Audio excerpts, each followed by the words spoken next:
Hello friends, आज हम पढ़ेंगे पावर पॉइंट पे। आज हम पावर पॉइंट पे सीखेंगे स्लाइड शो और रिव्यू का ऑप्शन। स्लाइड शो और रिव्यू का ऑप्शन हम सीखेंगे। ठीक है, तो आइए स्लाइड शो और रिव्यू का ऑप्शन देख लेते हैं। इससे पहले हमने एनिमेशन टैब कंप्लीट कर लिया था। ट्रांजिशन टैब थोड़ा सा हमारा बचा हुआ है, इसे हम अगले वीडियो में कंप्लीट कर देंगे। आज पढ़ते हैं स्लाइड शो और रिव्यू के ऑप्शंस को। ठीक है, आप सबने एक्सेल और एमएस वर्ड की क्लासेस अटेंड की है, जहां पे आपने रिव्यू के सेक्शंस में देखा होगा कि जब भी कभी हम कोई स्पेलिंग एरर हो जाता है हमारे पास, या कोई स्पेलिंग गलती से मिस्टेक हो जाती है, तो हम उसको सुधारने के लिए यहाँ से यूज करते हैं किसका? स्पेलिंग एंड ग्रामर का यूज करते हैं कि नहीं? स्पेलिंग एंड ग्रामर का। ये देखिए, जैसे यहाँ पे हमारी इनसाइड की स्पेलिंग गलत है, ध्यान रखिएगा। रेड लाइन क्या दर्शाता है कि आपकी स्पेलिंग गलत है, और ग्रीन लाइन क्या शो करता है कि आपका ग्रामर सेंटेंस गलत है। तो हमने यहाँ पे क्लिक किया, हम गए स्पेलिंग पे। जैसे ही हमने क्लिक किया, हमें ये पॉपअप मेन्यू शो हुआ। हमें बता रहा है कि भाई इंसर्ट की ये स्पेलिंग हो सकती है, आपकी स्पेलिंग गलत है। हमने इंसर्ट की ये वाली स्पेलिंग पे चेंज कर दिया। ठीक है, देखिए चेंज हो गया, आपको मैसेज दे दिया कि भाई हमने स्पेलिंग चेंज कर दी गई। ठीक, जब भी किसी वर्ड का आपको सिनोनिम्स ढूंढना है या फिर एंटोनिम्स ढूंढना है, या कोई भी चीज आपको रिसर्च करनी है, तो आप रिसर्च और थीसिस पे क्लिक करते हैं। ध्यान रखिएगा, ये दोनों ब्लॉक एक दूसरे से वेल कनेक्टेड होते हैं। आपको किसी वर्ड का कोई भी सिनोनिम्स या एंटोनिम्स, जो भी चीज आप सर्च करना चाहते हैं, उसके लिए आप थीसिस पे क्लिक कीजिए। रिसर्च ऑटोमेटिक एक्टिव हो जाता है। देखिए, इंसर्ट को इंग्लिश इन यूके में इतने सारे वर्ड्स इंसर्ट के लिए हम यूज कर सकते हैं। आप चाहें तो यहाँ पे इंसर्ट की जगह इंट्रोड्यूस भी लिख सकते हैं। इस वर्ड को यहाँ पुट करने के लिए इस वर्ड पे आप राइट क्लिक कीजिए। आपको यहाँ पे ऑप्शन दिख रहा है इंसर्ट, कॉपी, लुकअप वैल्यू। अगर आपको कॉपी करना है तो कॉपी पे क्लिक कीजिए, इंसर्ट करना है तो डायरेक्ट इंसर्ट पे क्लिक कर दीजिए। तो ये हो गया हमारा रिसर्च एम्फेसिस। ठीक है, ट्रांसलेट नॉर्मल चीज है। आपको किसी और लैंग्वेज में इस पूरे डाटा इंफॉर्मेशन को, या फिर कह लीजिए कोई वर्ड को ट्रांसलेट करना है, तो आप यहाँ से उसके लिए यूज कर सकते हैं। आपको ट्रांसलेट लैंग्वेज बताना है कि किससे आप किसमें ट्रांसलेट करना चाहते हैं। ठीक है, फिर आते हैं हम अपने कमेंट सेक्शन पे। हम किसी वर्ड पे पर्टिकुलर अगर कोई कमेंट देना चाहते हैं, तो ये चीजें उसके लिए होती है। ठीक है, जैसे हम इसके लिए हम एक नया टैब ले लेते हैं, नया स्लाइड ले लेते हैं, ताकि हम बेहतर समझ पाए। ये देखिए, हम यहाँ पे फॉन्ट साइज छोटा कर लेते हैं, काफी बड़ा है फॉन्ट साइज। ठीक है, हम यहाँ पे कुछ लिखते हैं, सपोज दैट ये। अब हमें इस वर्ड पे कमेंट देना है, तो आप चले जाइए कमेंट सेक्शन पे। आप यहाँ इस वर्ड के लिए कमेंट दे सकते हैं, जैसे हमने दिया गुड। ठीक है, कैंसल। अब यहाँ पे कुछ वर्ड लिख लेते हैं और इस पे कमेंट देते हैं, और यहाँ देते हैं ओके। अब ध्यान से देखिए, हमारे पास इंफिनिटी तो एक कमेंट यहाँ लागू हुआ है, हम इसे हटा देते हैं, डिलीट कमेंट। यहाँ आते हैं, दो कमेंट्स हमारे पास यहाँ है।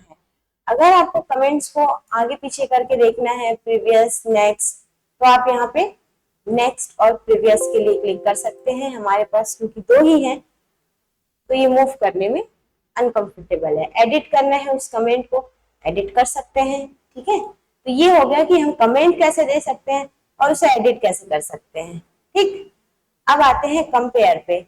डिलीट करना है, तो डिलीट करने के लिए आप यहाँ पे डिलीट के ऑप्शन पे क्लिक करेंगे, तो आपको मिलेगा कि वन कमेंट को डिलीट करना है, कि आपको सारे कमेंट्स को डिलीट करना है जितने करंट स्लाइड में लगे हुए हैं। तो हम वन बाय वन करके इसे डिलीट कर देते हैं। ये, अब आते हैं कंपेयर पे। कंपेयर क्या है भाई? कंपेयर, हमने आज कितना काम किया, हमने आज कितना काम किया और कल हम कितना काम कर रहे हैं। हम लास्ट स्टेप पे आते हैं, एक स्लाइड लेते हैं, ब्लैंक स्लाइड, और यहाँ से कुछ सेंटेंस कॉपी कर लेते हैं। कॉपी, देन यहाँ कर देते हैं पेस्ट।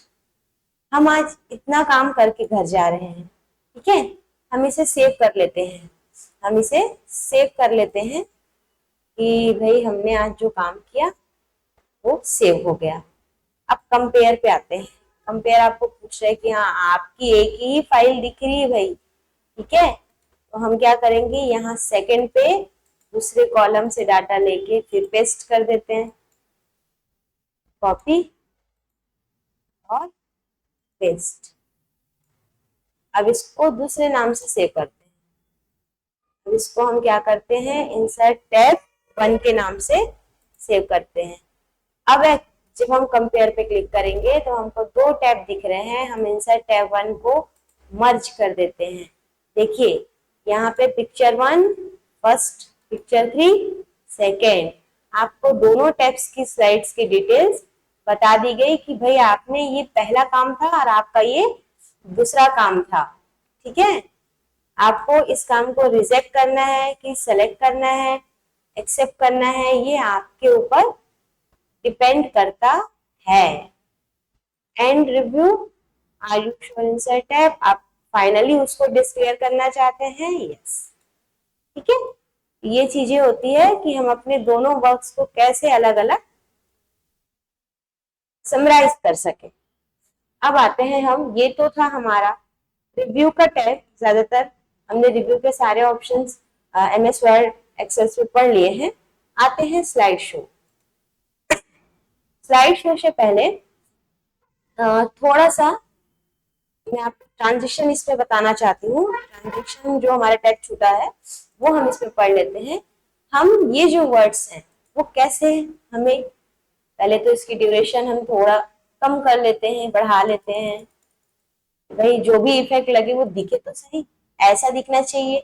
हमारा स्लाइड रिप्रेजेंट कैसे हो, कैसे हम प्रेजेंटेशन में मूव करके हैंगिंग करके उस स्लाइड को लाएं, तो ये पर्टिकुलर ध्यान रखिएगा। ट्रांजिशन स्लाइड पे लगाया जाता है, एनिमेशन वर्ड्स पे लगाया जाता है, आपके इमेजेस पे लगाया जा सकता है, ठीक है, आइकॉन्स पे लगाया जा सकता है। आपके ऑब्जेक्ट पे जो चीजें इफेक्ट लगती है वो एनिमेशन के थ्रू लगती है, स्लाइड पे जो चीजें लगती है, जो इफेक्ट्स लगती है वो ट्रांजिशन के थ्रू लगती है। हम ऐसा दिखाना चाहते हैं कि ऐसा दिखाना चाहते हैं। और भी यहाँ पे वेरियस टाइप्स ऑफ, देख लीजिए यहाँ आपको मिल जाएंगे कि आप कैसे चीजों को दिखाना चाहते हैं, ठीक है। यहाँ पे अप्लाई ऑल कर देते हैं, सब में ये इफेक्ट लागू हो गया। साउंड, अगर आपके पास साउंड सिस्टम है बिल्कुल अच्छी बात है, आप लगा सकते हैं। ड्यूरेशन आपको ध्यान में रखना है, ड्यूरेशन आपको ज्यादा देना है ताकि वो इफेक्ट स्लोली मूव करे।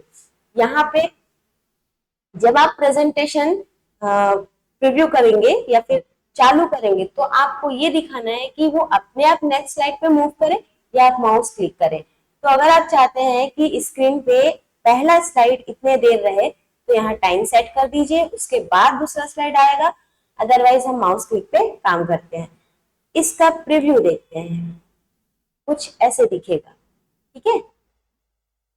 ठीक, यहाँ से इसकी चेंज कर लेते हैं, कोई फ्लिप वाला ले आते हैं।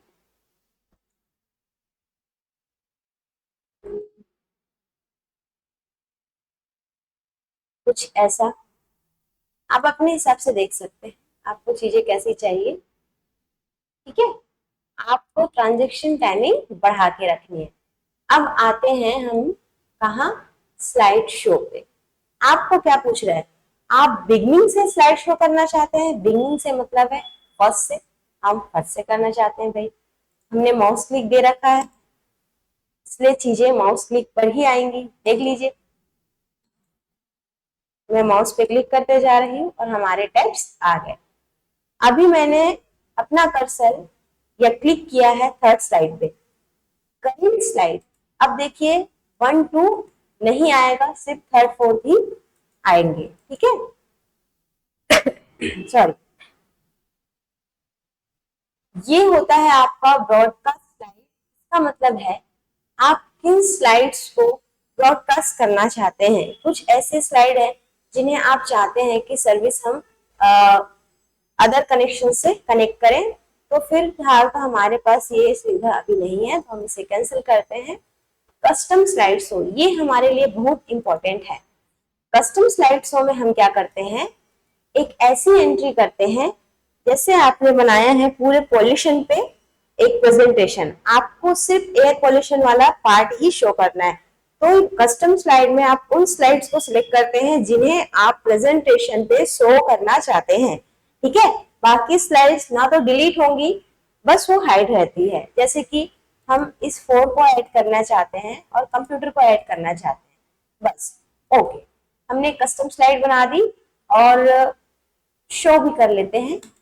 ये देखिए, होम और कंप्यूटर, बस 2 ही चीजें। तो ये क्या करता है, हमें अपने हिसाब से स्लाइड सेलेक्ट करने की फैसिलिटी देता है, ठीक है। फिर सेटअप स्लाइड, आपके स्लाइड का लेजर पॉइंट कलर क्या होना चाहिए, क्या आप स्केप यूज करना चाहते हैं, कौन से स्लाइड से प्रेजेंटेशन स्टार्ट हो, कहाँ तक जाए, ठीक है। कस्टम स्लाइड यूज करेंगे, ध्यान दीजिए, अगर आप कस्टम यूज करेंगे तो पहले 2 ऑप्शंस आपके लिए एनेबल हो जाएंगे, तो आपको एक ही ऑप्शन वहां पे एबल करना है। मैनुअली करना है कि प्रेजेंटेशन व्यू में, तो हम मैनुअली ही चीजों को करते हैं। रिहर्स टाइमिंग, हाइड स्लाइड, जैसे मैं चाहती हूँ कि सेकंड वाला शो ही ना हो प्रेजेंटेशन में, देखिए यहाँ कैंसिल का साइन लग गया। अब आप देखिए सेकंड आपको शो नहीं होगा, ठीक है। सेकंड को हमने क्या कर दिया, हाइड कर दिया था। रिहर्स टाइमिंग का होता है कि कई बार हम चीजें बोलने की तैयारी करते हैं, प्रेजेंटेशन को मेंटेन करने की तैयारी करते हैं, तो उसके लिए ये होता है रिहर्स टाइम, कि आप उन चीजों को कितनी देर पे रखना चाहते हैं। हमने नो कर दिया, ठीक है। रिकॉर्डिंग भी कर सकते हैं आप इससे, प्ले नरेशन कर सकते हैं, यूज टाइमिंग कर सकते हैं कि आप टाइमिंग के हिसाब से उसको चेंज करना चाहते हैं क्या, ठीक। यूज करेंट रेजोल्यूशन, जब आप प्रेजेंटेशन देते हैं तो आप जिस भी जगह प्रेजेंटेशन दे रहे हैं, ये रेजोल्यूशन उसके लिए बहुत मैटर करता है। अगर आप किसी बड़े प्रोजेक्टर पे प्रेजेंटेशन दे रहे हैं तो रेजोल्यूशन क्वालिटी हाई होगी, अदरवाइज वो मिनिमम क्वालिटी ऑफ रेंज पे काम कर सकता है। तो ये था हमारा स्लाइड शो का ऑप्शन, हमने पढ़ लिया ट्रांजिशन के ऑप्शंस और हमने पढ़ लिए रिव्यू के ऑप्शंस। आगे के बचे ऑप्शंस के लिए हमारे 2 ऑप्शंस बचे हैं, एक व्यू और एक डेवलपर। उनके लिए हम नेक्स्ट वीडियो में मिलेंगे। धन्यवाद।